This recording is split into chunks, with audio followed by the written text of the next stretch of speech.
Todo kong mang-asar, sagaran kong mang-insulto, tatanggap lang pala ng mga suntok. Pag-uusapan natin ang bakbakang Ricardo El Matador Mayorga versus the Golden Boy Oscar De La Hoya. Sa mundo ng boxing, hindi mawawala ang trash talking.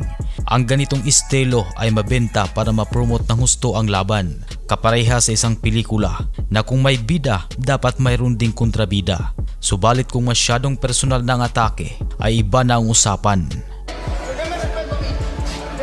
At yan ang mundo ng former WBC Super Welterweight World Champion Ricardo El Matador Mayorga. Grabe ito kung mang trash talk, ginampanan ang pagiging kontrabida sa laban. Sasagarin talaga ang pasensya mo at kapag hindi ka makapagpigil ay panigurado agad mangyayari ang digmaan. At habang si Oscar De La Hoya naman ay tila kalmado lang at hinahayaang magputak ang maingay na si Mayorga. Nang dumating na ang oras na itinakda kung saan ito ang unang pagdepensa ng Nicaraguan boxer sa kanyang titulo matapos magtagumpay via unanimous decision kontra sa Italian boxer na si Michel Pizzirillo.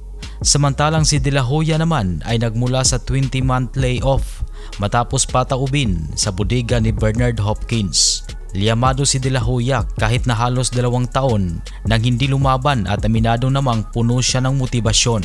Dahil sa mga pinagsasabi ni Mayorga ay palihim na nanggigil si De La Hoya. Ilang buwan pa lamang bago ang kanilang laban ay mainit na ang dalawang boksingero. Walang tigil na pangta-trash talk ang ginawa ni Mayorga at idinamay pa nito ang anak at asawa ni De La Hoya para lamang masira ang focus nito sa laban. Tinawag pa nitong unggoy si Floyd Mayweather Sr.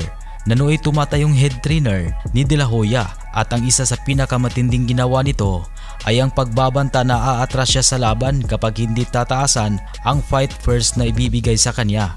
Bagay naman ay kinakasakit ng ulo ng nooy promoter na si Don King. At nangyari naman ang kagustuhan ni Mayorga dahil mula sa $2 million ay dinagdagan pa ito ni Don King ng $500,000 para lamang matuloy ang laban. Nangako si De La Hoya na ipaghihiganti nito ang kanyang lahi mula sa pag-aalipusta na ginawa ni Mayorga. At nang dumating na ang oras ng kanilang laban, ang laban nga pala na ito ay tinaguriang The Danger Zone. Sa unang round pa lang ay tinuruan agad ng leksyon ni De La Hoya ang trash talker na Mayorga. Hindi naman binigaw ni De La Hoya ang kanyang mga tagahanga. Nang pulbusin nito si Mayorga mula sa simula ng laban hanggang sa nagpagdesisyon na ng referee na itigil na lang ang kanilang bakbakan. Dahil wala nang magawa si Mayorga, hindi na magawang makaganti pa.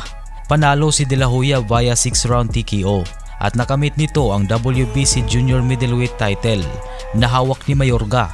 Nagtapos ang laban sa knockout victory pabor sa boxing star na si Oscar De La Hoya. Hindi kinaya ng El Matador ang revenge heavy punch ni Oscar De La Hoya. Ito ang dapat kapupulutan ng aral sa kahit sinumang mangdirigma o boksingero sa ibabaw ng lona na hindi talaga maganda ang mag-angas.